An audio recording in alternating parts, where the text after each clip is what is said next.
E eu queria, nesse momento, passar para o Márcio Tavares, que tem liderado esse time do Ministério da Cultura para essa luz, com todas essas possibilidades que ela gera. Márcio, está contigo. Obrigado, João Paulo. Bom dia a todas as pessoas. Eu estava aqui mexendo um pouco no telefone e botando uns tópicos e tal, mas eu fui ouvindo as falas de vocês e eu decidi guardar o telefone, porque eu acho que tem outros pontos para a gente conversar. Saudar o Pedro, saudar o Renato e, através de vocês, saudar toda a mesa aqui também. Porque hoje a gente está aqui com essa sala cheia num dia que é um sábado, que é um feriado. Que é um feriado bastante significativo, porque é o feriado da proclamação da República, que é um projeto ainda bastante inconcluso no Brasil, né? Se a gente pensar a ideia concreta de república, né? República significa, em primeiro lugar, o governo do povo para o povo, se a gente for pensar numa frase síntese. Mas o Brasil levou 113 anos para colocar um homem do povo como presidente da República, para ter um governo efetivamente que representasse os interesses das maiorias populares do Brasil. Foi só quando o presidente Lula chegou à presidência que a gente teve uma pessoa de origem das classes populares governando o nosso país, começando a dar sentido a uma ideia de república e de um país que responda os seus anseios de soberania, de dignidade para o povo, de direitos, né? E também, dentro dessa contribuição, dentro dessa visão de república, a ideia de cultura como direito da diversidade cultural, como um direito de construção dessa verdadeira república que a gente está perseguindo até hoje. Então, acho que a gente está no dia da proclamação da República, aqui falando não só sobre uma estratégia de comunicação, mas reunindo aqui os nossos escritórios, os nossos agentes, muitos colaboradores dessa agenda do Ministério, também para construir essa República e essa ideia de República. Então, fico muito feliz. E aí, ao ouvir esse conjunto aqui de contribuições, a gente vê o quanto essa própria ideia de república é atravessada por dilemas que são históricos, né? A gente falou aqui da escravidão, se falou da exploração dos povos indígenas, se falou da devastação das florestas e se falou sobre o dilema do mundo digital e da possível, né, apropriação da democracia, da república, da esfera pública, por grandes corporações internacionais que têm interesses, sobretudo, de exploração comercial. Que, na verdade, são se a gente for colocar também numa trilha histórica, de alguma maneira, elas são uma continuidade, do ponto de vista do mundo digital, também daquilo que é o espírito do neoliberalismo, que desde a década de 70 vem tomando conta do modelo econômico, que é transformar todo mundo, e alguém falou aqui, acho que foi a nossa colega do Comitê do Pará, sobre produtividade, né? Em transformar no signo da produtividade, do excesso da produtividade de todos nós em bens de consumo, e que tem sentido a partir da sua capacidade de consumo e produção. Quem não está dentro desse sistema é descartável, pode ser colocado em outro lugar, ou pode ser encaminhado para o sistema prisional, ou pode ser deslocado para qualquer outro tipo de margem desse sistema. Então é muito desafiador construir uma república dentro dessas perspectivas. E lutar sobre isso nessa abertura de frestas ou nessa saída do rebanho que o Renato falava aqui, ela exige da gente também construir estratégias muito concretas. E eu acho que o que se falou aqui a respeito do afeto é muito importante. Qual é a diferença do presidente Lula, além do olhar que ele tem para o povo, de ser possivelmente o líder mais inteligente, mas é a capacidade de conexão com as pessoas, a partir de uma história muito significativa, de uma pessoa que vem do povo, que saiu do Nordeste, se transformou, depois de muita luta, num operário, fez a luta sindical, se converteu num grande líder popular e virou um símbolo de esperança, de transformação, de superação das grandes barreiras de desigualdade que esse país tem. Isso é uma história significativa que conecta uma pessoa com a outra. Qual o nosso grande desafio quando a gente está comunicando no governo atualmente? É justamente transformar as nossas iniciativas em histórias que tenham significado concreto para as pessoas. Quando a gente fala, e usualmente a gente inclusive fala no Ministério da Cultura, eu sou um dos campeões de fazer isso, porque eu acho que tem que dizer, né, que a gente está fazendo o maior investimento em cultura da história do Brasil nesses 2 anos e meio do terceiro governo do presidente Lula. Nunca se fez. Mas o que isso significa de concreto? Isso significa que pela primeira vez a gente tem um cinema numa aldeia indígena. Isso significa que pela primeira vez uma cidade pequena que não tinha mais teatro, que nunca tinha tido acesso ao teatro, está garantindo acesso ao teatro para suas crianças, para os seus adolescentes, para os seus pais, para as pessoas. Porque a gente tem agora pontos de cultura que estão garantindo que jovens possam aprender a tocar um instrumento e a valorizar a sua própria cultura. A gente tem espaços de capoeira que nunca tinham acessado a política cultural e que agora estão só não acessando a política cultural, mas estão democratizando o acesso de um conhecimento que é ancestral. Essas histórias, elas podem ser contadas às milhares. E esse tem sido o esforço da nossa comunicação, mas evidentemente a gente não consegue fazer isso só com uma comunicação institucional.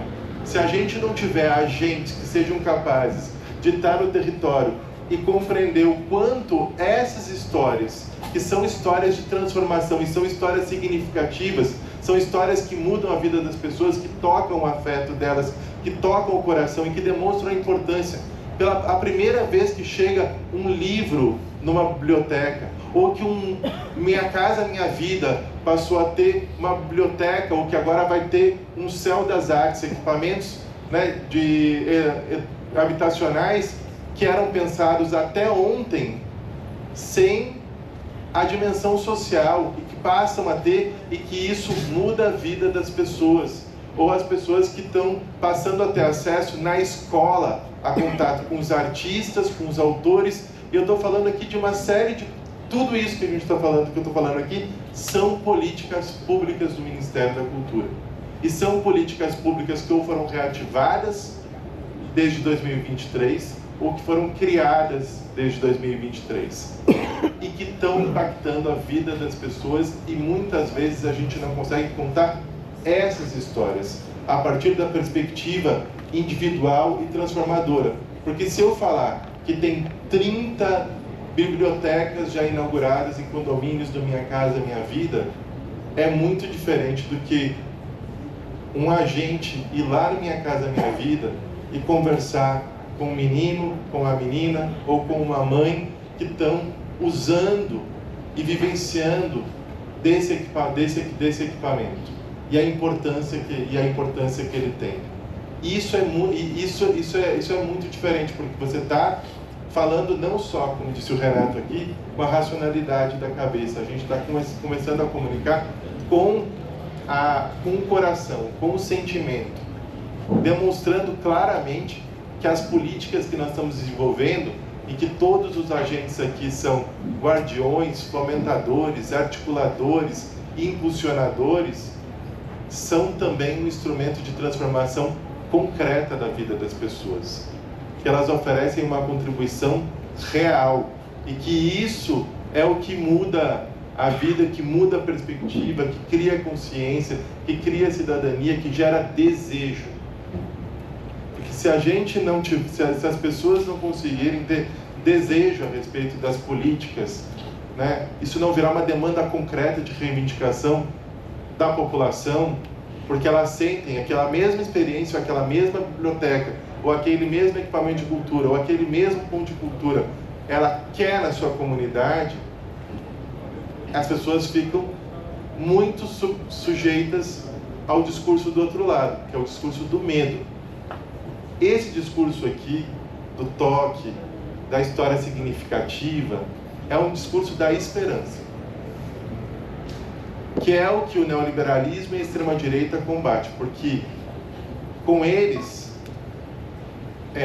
não tem possibilidade de a gente ter um futuro melhor, não tem possibilidade da gente garantir que todo mundo seja incluído, não tem possibilidade de que o governo possa atender o conjunto da sociedade.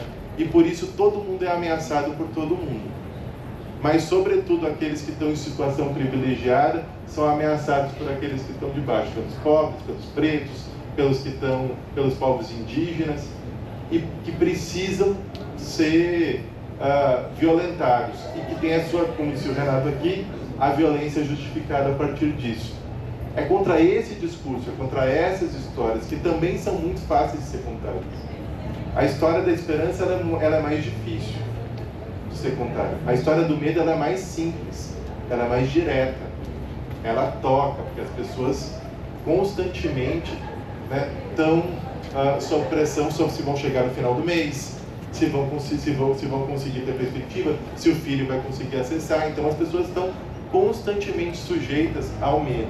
E a nossa tarefa, eu acho que aqui, é demonstrar que tem um outro caminho, que é um outro caminho de esperança, que é baseado no valor da política, quando ela é feita com P maiúsculo, considerando a ideia de democracia, considerando a ideia de república e os valores que representam esse governo. A gente foi eleito em 2022, um signo da esperança, um signo de voltar a fazer política para todo mundo e de que existe lugar no Brasil para todos e todas. E isso a gente precisa traduzir na nossa comunicação. E a gente não vai conseguir traduzir isso só com uma agenda de números ou de explicação. É contando as histórias e de como essas políticas estão efetivamente mudando e podem tocar a vida das pessoas, é que nós vamos conseguir, eu acho, ter um efeito de geração de esperança. Porque essa é a nossa tarefa. Nós estamos falando aqui, tem outros aspectos dessa comunicação. Quem está no parlamento, quem está na luta política, quem está na luta social, quem está em outras esferas de luta, vai ter outras perspectivas nessa construção da esperança. Mas eu acho que nós todos aqui, que estamos falando também numa perspectiva de agentes de governo, que vai fazer também uma luta política muito grande no ano que vem, nós temos que garantir que essas histórias e que essa construção que a gente está fazendo, que ainda é muito limitada, né? A Fabi falou aqui de várias limitações que nós estamos buscando superar, né? Inscrição oral, em edital, garantir que a gente possa ampliar, ter um novo marco, né? Avaliar não a realização mais da notinha fiscal, mas garantir que a realização do objeto possa ser considerada. A gente conseguiu até materializar isso em lei. Agora, o desafio entre estar em lei e isso se transformar em realidade, tem um caminho que também a gente vai construindo, que também faz parte do trabalho de vocês. Mas acho que no âmbito da comunicação e desse encontro, João, é justamente isso. A gente tem o potencial de ter mais de 600 agentes em todos os territórios nacionais, em todas as micro-regiões do Brasil, podendo contar histórias e ser veículos dessas histórias, que são histórias muito significativas e que demonstram que aquilo que a gente faz, que as políticas de governo fazem a diferença, e por isso as pessoas não podem perder a esperança na política, perder a esperança no governo, que nem todo mundo é igual, que os governos têm lado, que a arte de governar é escolher para quem você governa, que a gente tem escolhido governar para quem mais precisa, que isso também tem um custo, inclusive algorítmico, nessa relação, e que a gente precisa constituir essa rede, que é uma rede muito concreta, a partir de vocês, como pessoas, junto com a gente, junto com a militância, que possa superar parte dessas barreiras e fazer com que a política cultural seja entendida naquele aspecto que a Débora falou, que o Gil já falou há muito tempo, que é algo ordinário, básico, porque a diversidade cultural do Brasil, porque a atuação do mundo cultural, a ação de quem faz cultura, é uma das chaves para o Brasil deixar de ser uma promessa de futuro e poder resolver os seus problemas do presente. Problemas democráticos, problemas de oportunidade, problemas de desenvolvimento. Não é a panaceia que resolve tudo, mas sem a política cultural, sem a ação cultural, os grandes problemas do Brasil não vão ser resolvidos. Eu acho que esse seminário aqui, essa ação de comunicação, tem esse símbolo da gente poder nos preparar para uma comunicação que sensibilize as pessoas para esse conjunto de significados e que lá no futuro, né, a gente possa ver um país que conseguiu superar, ou colocar, ou isolar o radicalismo de extrema direita e está vivendo um outro momento. Mas depende não só da gente, mas parte disso depende da gente, e naquilo que depende da gente, acho que a gente está aqui pactuado e unido de fazer um grande trabalho para garantir esse lugar estratégico que nós todos comungamos que a política cultural tem. E por fim, eu te envio para vocês aqui, porque quando eu estava aqui ela me mandou uma mensagem, um grande abraço da ministra Margarete Menezes, que está lá em Belém, na COP, participando das ações para esse nosso encontro de comunicadores. Valeu, João, um abraço. Eu recebi duas tarefas aqui. Uma é a gente se organizar para tirar uma foto da mesa aqui e tirar depois uma foto de todo mundo, para todo mundo descer, tá? Mas eu gosto sempre de dar nome para as coisas. Eu acho que esse evento aqui, ele gera... todo mundo aqui nunca parou de fazer cultura e nunca parou de fazer cultura nos seus territórios. Mas a gente só está aqui reunido porque a gente tem o governo do presidente Lula. E que o governo do presidente Lula fez o Ministério da Cultura voltar. Então a gente está aqui pelas mãos do Ministério da Cultura, organizado pelo Ministério da Cultura. Eu queria fazer uma saudação ao Ministério da Cultura, né? Acho que é importante a gente dar nome às coisas.